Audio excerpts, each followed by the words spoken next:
There is a psychological warning sign so subtle, yet so dangerous, that most people never recognize it until their lives are already damaged by it. It shows up in people who appear calm, polite, well-spoken, and even caring. They look perfectly harmless on the surface, but beneath that surface lies a psychological mechanism that quietly destroys relationships, reputations, and sometimes entire families. This warning sign appears when a person begins projecting their hidden traits onto others with absolute certainty. It isn't loud, it isn't dramatic, it isn't violent. Its quietness is what makes it deadly. Over a century ago, a researcher documented a case that revealed this sign with frightening clarity. A man highly charming, articulate, and seemingly empathetic came for treatment not because he was suffering, but because everyone around him was. Every person he accused of being manipulative or dishonest had the same traits he denied in himself. He wasn't lying. He wasn't pretending. His mind had simply rewritten reality so he could avoid seeing his own flaws. This wasn't normal defensiveness. It was a complete psychological distortion. Within 6 months, this man had destroyed friendships, sabotaged coworkers, and pushed his own brother into a breakdown, and he still believed he was the innocent one. This is the danger of unconscious projection. People who operate this way don't just misjudge the world, they create an alternate world that feels completely real to them. Modern neuroscience now confirms this. When someone projects their hidden traits with conviction, the brain activates the same networks seen in delusional states. They aren't consciously misleading you. They genuinely believe their distorted perception is the truth. This is why such people can convince others so easily. Their certainty becomes contagious. Their conviction becomes a shield. Slowly, people around them begin to see you through their distorted lens, not their own eyes. And you begin to doubt yourself. You start wondering if maybe you really are what they claim you are. This is how projection becomes gaslighting without the projector ever intending it consciously.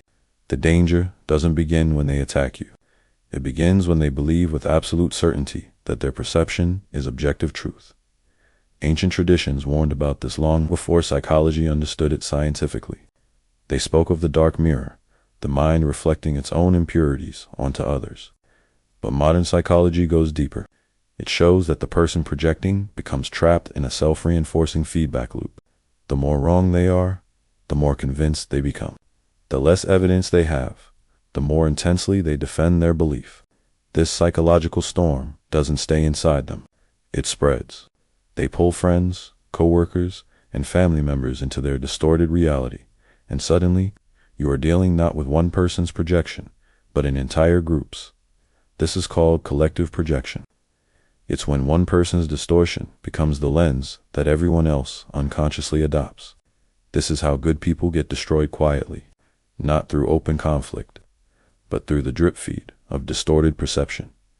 There are 5 unmistakable signs that someone has entered dangerous projection territory. First, they speak about others with absolute certainty, describing motives and intentions as if they can read minds. Second, they are immune to correction. Your explanations are twisted into evidence against you. Third, their emotional intensity is disproportionate. They react with overwhelming conviction to things that barely exist. Fourth, they always frame themselves as the victim, regardless of the situation or evidence. Fifth, they begin recruiting others subtly, planting doubts about you and shaping how others perceive you. When these 5 signs combine, you aren't dealing with a misunderstanding. You're dealing with a psychological pattern that escalates the longer you stay near it. Projection always follows a predictable path. It starts with small misreadings, then certainty, then interpretation of everything you do through a negative lens, then recruitment, then collective perception, then exclusion where the group slowly removes you from their circle, without ever questioning whether the original perception was true. This isn't drama. It's an unconscious psychological process powerful enough to dismantle a person's life. And it gets worse. There's a second, even more dangerous psychological state, ego inflation. People in this state are convinced of their own righteousness. They see themselves as superior, morally, intellectually, or spiritually. They cannot imagine being wrong. They interpret your disagreement as your corruption. This is not narcissism. Narcissists are obvious. Inflated individuals are subtle. They appear wise, elevated, enlightened. But beneath that calm exterior is rigidity. Any challenge to their worldview triggers fierce internal defensiveness. Then there is the perfect mask state. This is someone whose entire identity is built on being socially flawless. They always say the right thing, do the right thing, look the right way. But behind this crafted persona is a shadow they have never confronted. The more perfect the mask, the more explosive the eventual collapse. And finally, the most dangerous state of all, archetypal possession. This is when someone becomes fused with a psychological role so powerful it overrides their individual identity. They become the eternal victim, the righteous warrior, the savior, the persecuted truth-teller. Their eyes change, their tone changes. They stop speaking as themselves and start speaking as an impersonal force. Anyone who challenges them is instantly cast as the enemy. These patterns destroy relationships, not because the person is evil, but because they are unconscious. And unconsciousness always becomes dangerous when mixed with certainty. If you want, I will now continue with, danger doesn't appear when someone dislikes you. It appears when someone becomes certain about a version of you that doesn't exist. When they project their unresolved traits, emotions, and fears onto you with total conviction. And once that conviction crystallizes, every action you take becomes evidence that supports their distortion. Neutral behaviors become suspicious. Honest intentions look manipulative. Your silence becomes guilt. Your boundaries become hostility. This is the stage where the projector stops seeing you as a human being and begins seeing you as a character in their internal drama. This second stage is the point at which your reality begins to warp. You try to clarify, explain, defend, reason, but nothing works. Your explanations don't correct the distortion. They feed it. Every attempt to clear misunderstandings is twisted into more proof that you're hiding something. This is why dealing with such a person feels like fighting fog. They are not arguing with you. They are arguing with the image they created in their mind. And no amount of truth can overpower a distortion that serves their unconscious needs. From here, the pattern moves into reality distortion. The projector begins filtering every interaction through the same narrative. If you're kind, you must be manipulating. If you're distant, you must be plotting. If you're direct, you must be angry. If you're quiet, you must be guilty. Every interpretation bends toward one outcome, their projection being right. The danger here is not their belief. It's their commitment to it. Psychological research shows that once a false belief becomes tied to someone's identity, they will defend it even against overwhelming evidence. They are protecting not the truth, but their self-image. The next stage is recruitment, subtle at first, then systematic. It might sound like I'm worried about them. I don't know why, but something feels off. I just hope they're okay mentally. This is how projection spreads. Through concern, not accusation. Through whispers, not confrontation. Through emotional tone, not facts. Before long, others start seeing you through a lens that isn't yours. They mirror the projector's emotions without ever checking their own perceptions. Then comes collective possession. The group unconsciously adopts the projector's narrative. And suddenly, you're not just misunderstood, you're misrepresented. People treat you differently but never tell you why. Conversations feel colder. Invitations stop. Distance grows. This invisible hostility is the result of an unconscious psychological storm you never started but are now blamed for. And if you're not careful, you begin doubting your own perceptions. This is how people lose themselves, not through conflict, but through confusion. But projection isn't the only psychological danger. The second threat comes from people who become inflated, those who attach themselves to a role or ideology with such certainty that questioning them becomes impossible. These individuals don't see themselves as flawed. They see themselves as enlightened, righteous, elevated. They can appear calm, spiritual, intelligent, or morally grounded. But beneath that polished exterior lies a rigid conviction that they alone understand truth. Challenging them feels like challenging an entire belief system. Their certainty acts as armor. Their charisma attracts followers. Their conviction silences dissent. The third danger is the perfect persona, individuals, who have built an identity so flawless that it becomes airtight. They never show weakness. They never admit mistakes. They never express uncomfortable emotions. They perform humanity, but don't feel it. Their perfection hides a shadow that has never been integrated, and because they cannot tolerate any imperfection in themselves, they become hypersensitive to perceived threats to their image. A small embarrassment can feel like a personal attack. A simple disagreement can feel like betrayal. And when their persona cracks, the shadow erupts violently. Then there is archetypal possession, the most alarming state of all. This is when a person becomes entirely consumed by an internal role that is larger than life. They may present themselves as the eternal victim, always suffering and always innocent, or the moral warrior, fighting invisible enemies only they can see, or the caretaker, treating grown adults like helpless dependents. In this state, they lose touch with individuality. They speak with a certainty that feels unnatural, as if a larger force is speaking through them. Their inner conflict becomes your responsibility. Their pain becomes your burden. Their drama becomes your cage. The final danger is the compulsion to repeat a psychological loop where someone recreates the same painful story over and over with new people. They insist they're unlucky. They insist they're cursed.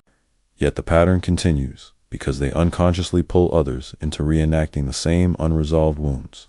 In their story, you become the betrayer, the abandoner, the villain Evan. If you've done nothing wrong, you're simply the next actor cast into a script written long before you arrived. These 5 patterns: shadow projection, ego inflation, persona perfection, archetypal possession, and repetition, compulsions, aren't random. They are the structures of unconscious behavior that, once activated, can cause irreversible psychological damage to anyone who gets too close. So how do you protect yourself? The first rule is, trust your internal reality over someone's distorted certainty. If someone consistently describes you in ways you don't recognize, believe your inner world, not their narrative. The second rule, stop trying to convince them. People trapped in projection cannot hear truth. Explanation only strengthens their distortion. The third rule, restrict your emotional access. Do not reveal vulnerabilities or personal details. They will be weaponized unconsciously. The fourth rule, document interactions. People in projection states rewrite history unconsciously. You need evidence to anchor your sanity. The fifth rule, seek perspective outside the projection field. A neutral person can help you see reality clearly. And the final rule, withdraw when necessary. Some psychological storms cannot be stopped, only avoided. When you've seen enough of these patterns, you begin to understand a painful truth. The people who harm others the most aren't always cruel. They're often unconscious. They are fighting battles inside themselves, battles so unbearable that they outsource them to others. They turn the world into a mirror to avoid looking inward. And until they choose self-awareness, you cannot save them without losing yourself. If you're ready, I will now deliver. There comes a moment when you finally see the shift in their eyes, the tightening in their voice, the way their certainty hardens into a psychological weapon. This is when you realize the danger was never in their words, but in the unconscious force speaking through them. You're no longer dealing with a person. You're dealing with a pattern, a shadow, a story that existed long before you entered their life. And in that moment, you understand the one truth that protects you. Nothing they say is actually about you. This is the moment your power returns. Because the instant you stop personalizing their projections, the entire psychological structure collapses. Their accusations stop landing. Their narratives stop shaking you. Their certainty loses its spell. You walk out of their story. You withdraw your energy from their drama. You stop feeding the distortion with explanations and defense. You become a mirror that reflects nothing back. And for the first time, you see clearly what they've been running from themselves. This clarity is your transformation. You stop trying to be understood by someone who cannot understand themselves. You stop giving your peace to someone who thrives in chaos. You stop explaining your intentions to someone committed to misunderstanding them. You see the distinction between your truth and their psyche. Their reactions belong to them. Their fears belong to them. Their emotional storms belong to them. And you finally step out of the role they tried to assign you. This awakening brings a deeper realization. You were never meant to carry someone else's unprocessed pain. You were never meant to serve as the canvas for their shadow. You were never meant to absorb the trauma they refuse to face. The moment you separate your identity from their projections, You reclaim your sanity, your boundaries, your center. You stop getting pulled into psychological territories that were never yours to enter. And then comes the final, most liberating truth. Not everyone deserves access to you. Not everyone is safe for your mind. Not everyone should be allowed near your inner world. Your peace is not public property. Your emotions are not community territory. Your reality should not bend around someone else's wounds. When you finally understand this, you stop apologizing for protecting yourself. You stop feeling guilty for stepping away. You stop trying to heal people who use their pain as a weapon. This is where your story shifts. You build boundaries, not out of fear, but out of clarity. You choose distance, not out of weakness, but out of wisdom. You walk away not because you don't care, but because you finally do about yourself. And something powerful happens when you leave a projection field. Your inner world becomes quiet again. Your thoughts stop racing. Your emotions soften. You return to yourself. This is what true psychological freedom feels like. The moment you see people as they are and not as they pretend to be, not as they project, not as they demand, and the moment you see yourself clearly, separate, whole, and unshakable, you become someone who cannot be twisted, cannot be rewritten, cannot be controlled, because you now understand the rule Jung hinted at but never fully said aloud. A person who knows their own mind cannot be trapped inside someone else's. So, protect your psychology. Withdraw from distortion. Stand in your truth without explaining it, and walk through the world with the quiet strength of someone who knows what belongs to the man, what never did.